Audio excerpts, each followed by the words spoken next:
Hey guys, so this is my first episode of Be Creative with Becky Wills, and on today's episode I'm gonna share a few makeup tips for beginners. I actually did a skin prep before this video, so now I'm gonna start off with foundation.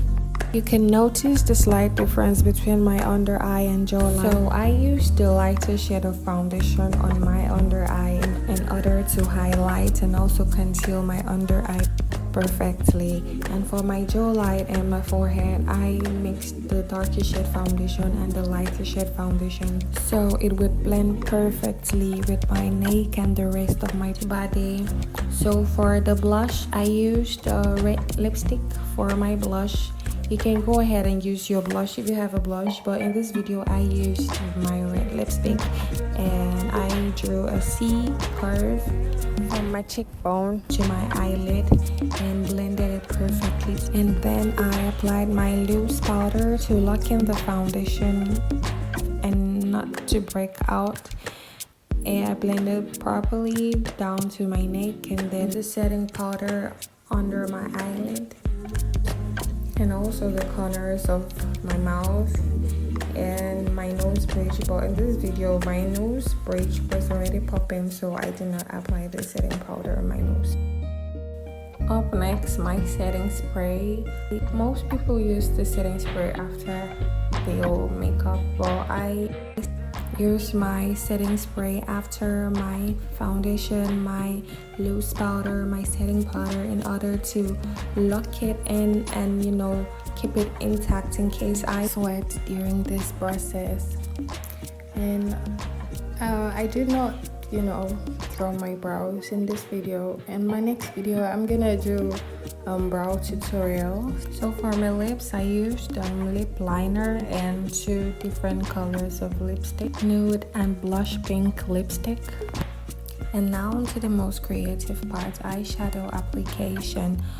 So I used the dark brown eyeshadow for the corner of my eyelid, and I used the gold for the lower part of my eyelid to pop out the look and not make my eye look dull or smoky.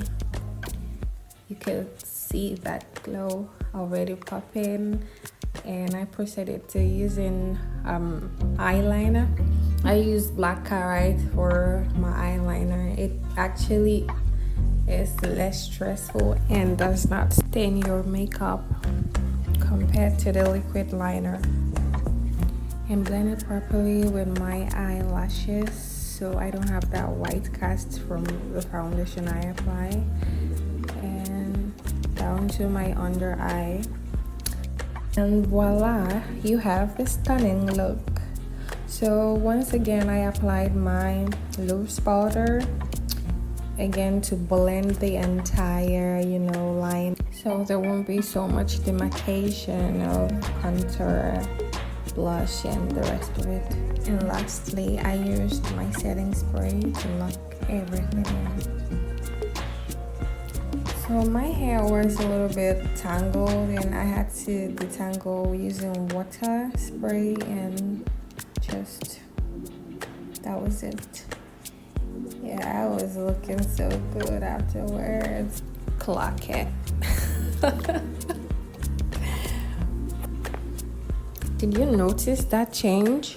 Yes, I actually did put my lashes on and you can see the difference. I look a little bit bitchy, like I went on to do my edges, make it look clean and neat. Bye. Thank you for watching. Make sure you like, comment, share and subscribe.